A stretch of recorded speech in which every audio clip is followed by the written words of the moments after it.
YCP నేత అమర్నాథ్ అవగాహన లేకుండా మాట్లాడుతున్నారని రాష్ట్ర cooperative oil seeds growers federation chairman జిల్లా తెలుగుదేశం పార్టీ అధ్యక్షులు గండి బాబ్జీ అన్నారు. శనివారం జిల్లా తెలుగుదేశం పార్టీ కార్యాలయంలో జరిగిన విలేకరుల సమావేశంలో ఆయన మాట్లాడారు. అమర్నాథ్ సర్పంచ్కి తక్కువ, వార్డు మెంబర్కి ఎక్కువ అని ఎద్దేవా చేశారు. వైసీపీ హయాంలో విశాఖలో ఒక ఐటీ కంపెనీ అయినా పెట్టారా అని ప్రశ్నించారు. రాజధాని పేరుతో విశాఖలో ఐటీ పరిశ్రమలను ఖాళీ చేయించారు. వైసీపీ అరాచకాలను గ్రహించి 11 సీట్లకే రాష్ట్ర ప్రజలు పరిమితం చేశారని అన్నారు. ఈరోజు అది అవగాహన ఉండి మాట్లాడుతున్నాడో అవగాహన లేక మాట్లాడుతున్నాడో తెలియదు, కానీ ఒక అవకాశం చిన్న వయసులో వచ్చిన దాన్ని సద్వినియోగం చేసుకోవాలి. ఎవరైనా ఏదో మంత్రి అయిపోయింది కదా నోటుకొచ్చినట్టు మాట్లాడితే ప్రజలు విన్నవాళ్ళు అమాయకులు అనుకుంటే చాలా పొరపాటు. నీ స్టేటస్ ఏమిటంటే నువ్వు మెంబర్కి ఎక్కువ, వార్డు మెంబర్కి సర్పంచ్ తక్కువ అనే స్థాయిలో ఉన్నవాడికి ఏం మాట్లాడాలో తెలుసుకొని మాట్లాడితే మంచిది. నువ్వు ఐటీ మంత్రిగా ఈ రాష్ట్రానికి పనిచేసిన వాడివి. ఒక్క ఐటీ కంపెనీ అయినా ఈ విశాఖపట్నం ప్రాంతంలో ఏర్పాటు చేసావా? నువ్వు ఏర్పాటు చేయకపోగా ఇక్కడ ఉన్న కంపెనీలన్నీ కూడా మీరు ఖాళీ చేయించి ఇక్కడ రాజధాని పెడదామని ఒక అపోహ విశాఖ ప్రజల్లో కల్పించి ఇక్కడ ఇటువంటి మాటలు మాట్లాడకుండా నువ్వు పరిశీలించి ఇవన్నీ కూడా మాట్లాడితే చాలా మంచిది. చంద్రబాబు నాయుడు గారిని, లోకేష్ గారిని విమర్శించే స్థాయి నీకు లేదు.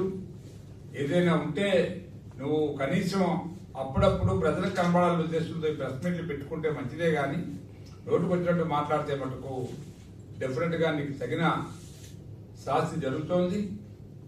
మేము ఈవేళ గర్వంగా చెప్పుకోగలుగుతున్నాం. సంవత్సరంలో ఇదిగో ఈవేళ 4,000 పెన్షన్ ఇచ్చాం, అన్నదాత సుఖీబాబు ఇచ్చాం. రేపు 15వ తారీఖున ఆర్టీసీ బస్సులు మహిళలకు కల్పిస్తున్నాం, ఉచిత ప్రయాణం.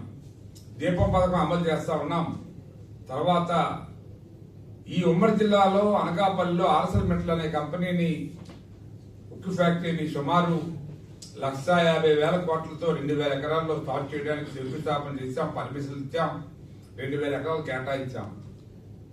అది 2 దఫాలుగా 70,000 కోట్లు, తర్వాత ఇంకో 70,000 కోట్లు పెట్టుబడి పెట్టి సుమారు డైరెక్ట్ గా ఇండైరెక్ట్ గా 20,000 మందికి ఉద్యోగాలు కల్పించే ఒక వాళ్ళ నాయకుడితో నేరుగా అధికారులనే విమర్శిస్తున్నాడు.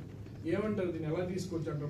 నెల్లూరులో కూడా నేరుగా బెదిరించినటువంటి పరిస్థితులు కనబడుతున్నాయి. ఏ రకంగా ఉండొచ్చు అంటే ఇప్పుడు మీరు గమనించాలి. ఇప్పుడు వాళ్ళు పరిపాలించేటప్పుడు ఇదే ఆఫీసర్లు, ఇదే పోలీస్ వ్యవస్థ పనిచేసిందన్న సంగతి మర్చిపోకూడదు. నీకు అభిమానం ఉన్న వాళ్ళని నువ్వు గౌరవించి నెత్తిని పెట్టుకొని మంచి పదవులు ఇచ్చి మిగతా వాళ్ళని ఏదో తెలుగుదేశానికి కేవలం ఫేవర్ గా ఉన్నారనే అనుమానంతో ఎంతో మందిని వేధించారు. అందులో ముఖ్యమైన వారు ఏపీ వెంకటేశ్వరరావు గారు. మీకు జ్ఞాపకం ఉండే ఉంటుంది. ఆయన జీవితం అంతా కూడా ఈ 5 సంవత్సరాలు పోరాటం చేసి వేళ ఆయన కరెక్ట్ అని సుప్రీంకోర్టు జడ్జిమెంట్ ఇచ్చిన తర్వాత కదా మీ కళ్ళు ఎత్తి మీద దిగాయి కిందకి. అతనికి ఉద్యోగం ఇచ్చారు. ఉద్యోగం ఇచ్చి నీతిమంతులుగా ప్రవర్తించండి ప్రజల ముందు. మా నాయకుల్ని విమర్శించే ముందు మీ నాయకుడి యొక్క గుణగణాలు చాలా మందికి తెలుసు. అయినప్పటికీ కూడా మీరు తెలుసుకుని మాట్లాడండి. ఈవేళ ఆయన ఎన్నో పర్యటనలు వెళ్ళారు. ఆ డబ్బు, ఆ ఖర్చు అంతా కూడా మాకు బయట పెట్టండి. ఎంత ఖర్చు పెట్టారో, మీరు ఎన్ని కంట్రీలు తిరిగారో, మరి మీరు అప్పుడు ఎందుకు తిరిగారో, అప్పుడు కూడా మీరు ఈ లండన్ ఇవన్నీ కూడా డబ్బులు తేయడానికే వెళ్ళారా? ఈ దోచిన డబ్బు డైరెక్ట్ గా మీరు ప్రజలందరికీ తెలుసు.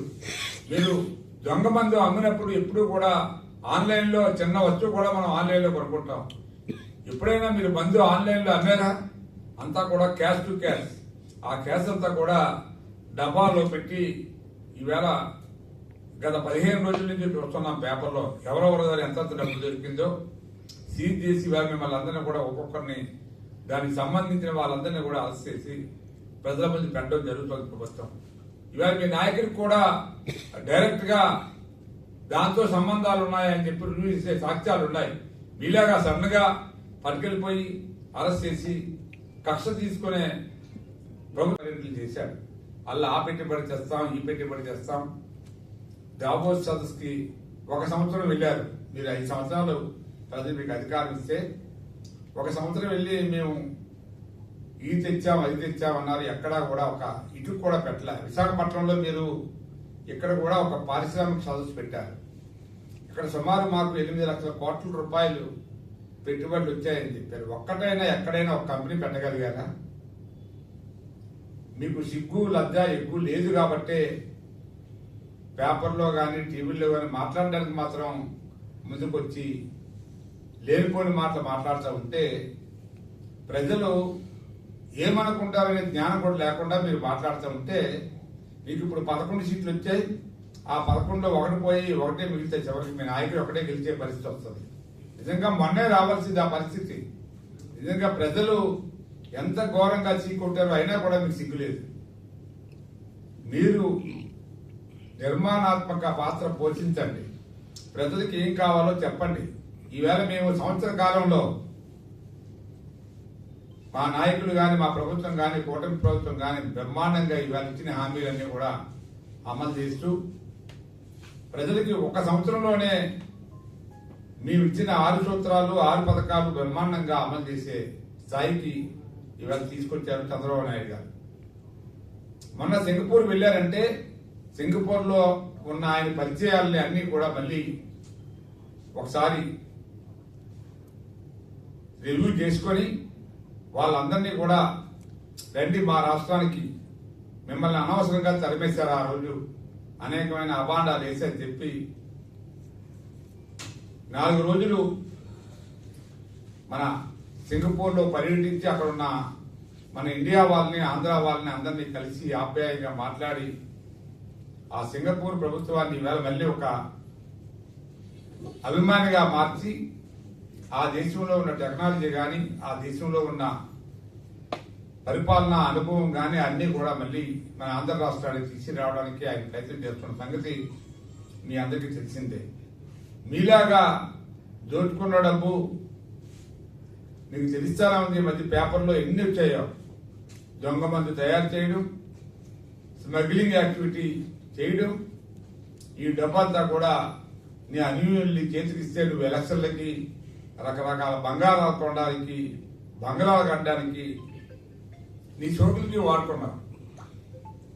ఎక్కడైనా ఒక ఫ్యాక్టరీ పెట్టికో కొంతమందికి ఉద్యోగాలు ఇచ్చావా? మీ నాయకుడు కడపలో మరి స్టీల్ ప్లాంట్ పెడతానని చెప్పి వాగ్దానం చేశాడు. ఒక శంకుస్థాపన చేశాడు. ఒక్క రాయన వేశాడా? ఈవేళ మా చంద్రబాబు నాయుడు గారు బ్రహ్మాండంగా రాయలసీమ కూడా ఆ రోజు ఏదైతే పండితులు చెప్పేవారో రాయలసీమని రతనాలసీమగా మార్చే సమయం వచ్చిందని చెప్పి ఆ రోజు పెద్ద చెప్పిన మాట ఈవేళ చంద్రబాబు నాయుడు గారు, మా కూటమి ప్రభుత్వం, లోకేష్ గారు ప్లాన్ చేసి ఈవేళ ఆ ప్రాంతంలో కూడా ఎన్నో ఫ్యాక్టరీలు రావడానికి ప్రయత్నం చేస్తున్నారు. కడప స్టీల్ ప్లాంట్ కూడా మొదలు పెడతా ఉన్నారు. ఈవేళ ఎన్నో పోర్ట్లు కడతా ఉన్నారు. మరి మన విశాఖపట్నానికి సంబంధించి ఈవేళ సుమారు 5 పెద్ద ఐటీ కంపెనీలకి డబ్బులు ఇచ్చి సుమారు 70,000 ఉద్యోగాలు, 1,00,000 ఉద్యోగాల దాకా ఈ 1 year లోపే వచ్చే ఏర్పాటు చేస్తా ఉన్నారు. 99 పైసలకి ఏదో ఓర్సా కంపెనీకి ఇచ్చామని చెప్తున్నాడు ఈ కోడిగుడ్డు మంత్రి. ఓర్సా కంపెనీకి 90 కోట్లకు ఇవ్వలే. ఎకరా ₹1,00,00,000 చొప్పున, కొన్ని ఎకరాలు 50 లక్షల చొప్పున ఇచ్చారు. నువ్వు జీవో చదువుకుంటే నీకు తెలుస్తుంది. నీకు చదువులే